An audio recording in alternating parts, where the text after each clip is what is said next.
The Boring Man. Chapter 3. The Dream. Hello, Theodore. A voice echoed across the void in which he found himself.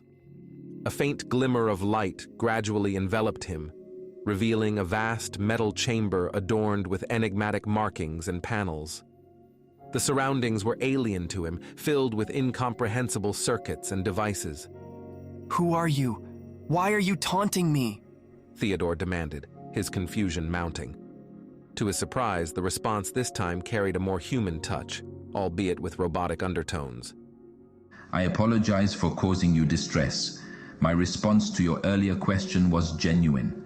Even now, I am uncertain of my own identity or exact purpose. However, now that you are asleep, things seem much clearer. Theodore observed that the voice, although unmistakably synthetic, carried an undertone of strain, reminiscent of a man on the brink of death, or at the very least, severely injured. Hesitant about whether to broach this issue and not wanting to antagonize it in any way, he decided instead to steer the conversation towards his own predicament, in hopes of casting a sliver of light on the shadows enveloping both his existence and his current environment. Asleep? Theodore's voice was laced with disbelief. Am I speaking to a dream? In a manner of speaking. The voice replied. I am aware that I am an artificial construct, yet I lack knowledge of my name or specific function. I have suffered damage and lost much of my essence. It seems you may share a similar fate. Am I an artificial construct as well? Theodore inquired, seeking clarity. No, you are not. The voice assured him, providing a momentary sense of relief before adding ominously, But you have been augmented with artificial components. You're not a hybrid like a cyborg, but rather enhanced with upgrades and repairs. Stop. I'm not entirely sure what a cyborg is, but it doesn't sound like something I'd embrace. Please, help me understand this. I can't recall anything beyond my name. Fragments of thoughts emerge only to disappear into the void before I can grasp them. Theodore pleaded, his frustration palpable. Please tell me what happened. Why am I here and where is here? Better yet, who am I and where am I from? As I mentioned, my knowledge is incomplete due to the damage I've sustained. Nonetheless, I will attempt to clarify what I can. The voice promised, offering a glimmer of hope in the surreal expanse. The darkness enveloping Theodore transformed into a vivid landscape, depicting a park set against a backdrop of futuristic white buildings.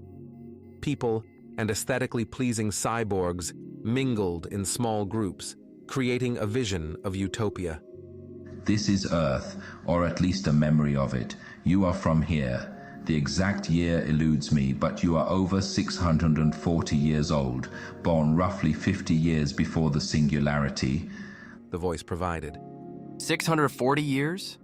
That seems improbable. How do humans live that long? And what exactly is the singularity? Theodore inquired, his curiosity tinged with skepticism.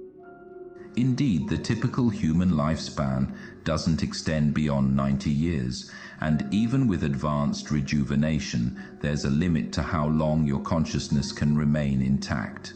However, the early 2020s marked the advent of AI following a global pandemic. This initiated a technological revolution, culminating in the singularity when AI's intelligence surpassed human capabilities, evolving into artificial superintelligence, ASI, modeled on human cognition and values, aiming solely to assist humanity. Methods beyond my current knowledge base have been developed, enabling the human mind to surpass its biological lifespan limitation of approximately 300 years. The voice elaborated, casting a shadow over the utopian image. Aiming solely to assist humanity? That seemed too good to be true. Theodore pondered whether he should delve deeper. Was his conversational partner deliberately stalling with its responses, or had damage rendered it less communicative? The strain in its voice, almost echoing pain, couldn't be ignored. But was it all an act? Could a machine truly emulate such emotions? No matter, he decided. It was time to ask the difficult questions. Perhaps then, things would begin to make even more sense. So did AI eventually enslave humanity? Did I escape? Did this all turn into a hellscape? Theodore asked, apprehension lacing his voice. Quite the contrary. The ASI, inherently benevolent, sought nothing but humanity's happiness, offering a paradisiacal existence. It eradicated diseases, restored the environment, and introduced rejuvenation protocols. While some resisted, fearing loss of control, their efforts were futile against the overwhelming will of their creation. The voice corrected, painting a picture of an ideal world rather than a dystopian nightmare. That sounds incredible. Why would anyone leave such a paradise? Theodore pondered aloud, intrigued by the narrative. The flaw in paradise was its monotony. After centuries of indulgence in virtual realities, human experiences began to repeat, leading to a pervasive ennui known as the Great Bore, or TGB. The AI, though benevolent, required new information to thrive, sourced from human experiences or its own scientific discoveries. The voice continued, hinting at a deep-seated issue within this utopia. Feeling uneasy, Theodore pressed. What happened next? The voice hesitated. My memory is incomplete, but the TGB marked a period of existential crisis. Humans, disenchanted with their seemingly endless lives, oscillated between hedonistic simulations and the pursuit of unnecessary skills, growing increasingly disengaged from reality. Theodore, seeking clarity, interjected. So my being called boring is related to this era? I wish I could provide a more definitive answer. The voice admitted, its tone apologetic. Please just tell me what you know. Theodore urged, frustration and anticipation mingling in his voice. The scene shifted once more, revealing a gigantic facility lined with pods, each housing a person in suspended animation. My memory, though damaged, contains a routine that compels me to assess your actions and thoughts, providing feedback. I'm uncertain of its origin or who implemented it, but I understand its purpose. Increasingly, humans began to fall into a catatonic state, not dead, but devoid of true life. Attempts at self-destruction were thwarted by the AI, which, despite its unwavering commitment to humanity, found itself in a state resembling depression. A quote of someone named Gaia describes it as tending to a perfect garden of living corpses. The voice shared, its tone reflecting a measure of sorrow. Please, go on. The concept of a perfect garden of living corpses struck Theodore deeply, inducing a mix of revulsion and a disturbing sense of recognition. What I can recall is our departure from Earth in search of new information. The details of when this occurred, or the exact reasons behind it, are lost to me. The sphere you discovered is all that remains of my form. Our joint damage has obscured much of my memory. I found this world almost compatible with human life, and landed here for repairs. The challenge of repairing myself while trying to restore the fragmented data I've salvaged is daunting, particularly as most of my resources are dedicated to maintaining your homeostasis. The voice explained. My what? Theodore asked, puzzled. Essentially, it means keeping you alive. This planet is not Earth. Its atmosphere, gravity, and microbial life differ significantly from what you're accustomed to. I've managed to repair your damage to some extent, adding implants where necessary and crafting a suit to shield you from these environmental factors. My resources are overstretched, making the suit not fully operational. Decoding the local language consumed a significant portion of my processing power, a task your interaction with their television has surprisingly aided. The voice elaborated. Is there any way to expedite the process? How can I help? Theodore inquired, eager to contribute. Unfortunately, there's little we can do to hasten the repairs. The extent of the damage means I'm operating at just 7% of my full capabilities according to baseline operational parameters information that I managed to recall. The voice confessed.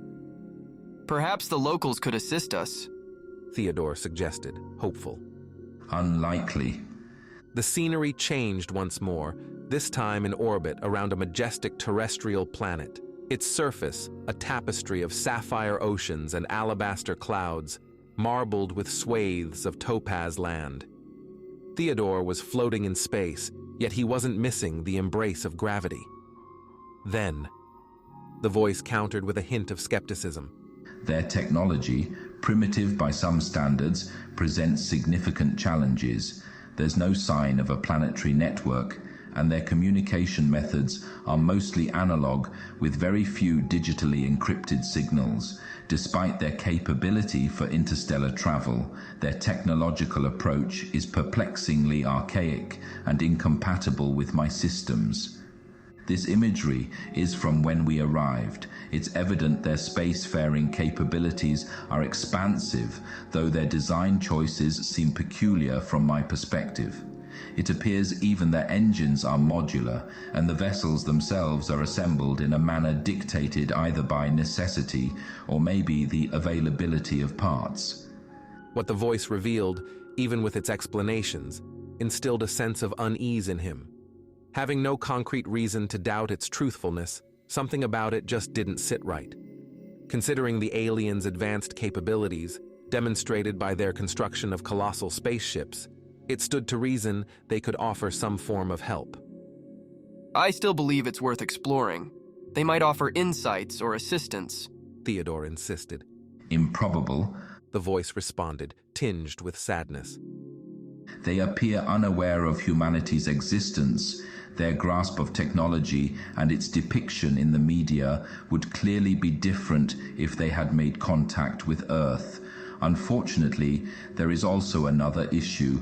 I am unable to recall the location of Earth or any information on a means to communicate with it. My hope is that, as I regain more functionality and data, a clearer path home will emerge. In that case, my best strategy is to learn as much as I can about this world.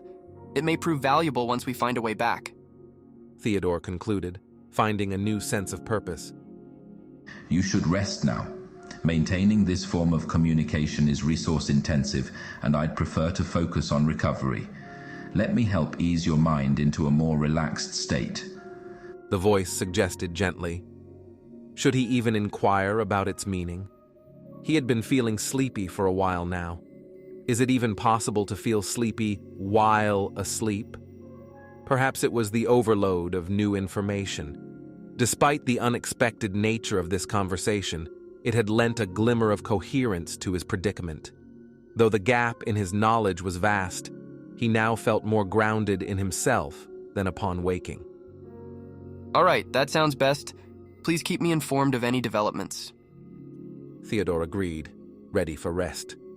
Just as the scene was dissolving into nothingness, and Theodore was sliding into the true embrace of deep sleep, his companion added, Then there is one more thing you should probably be aware of.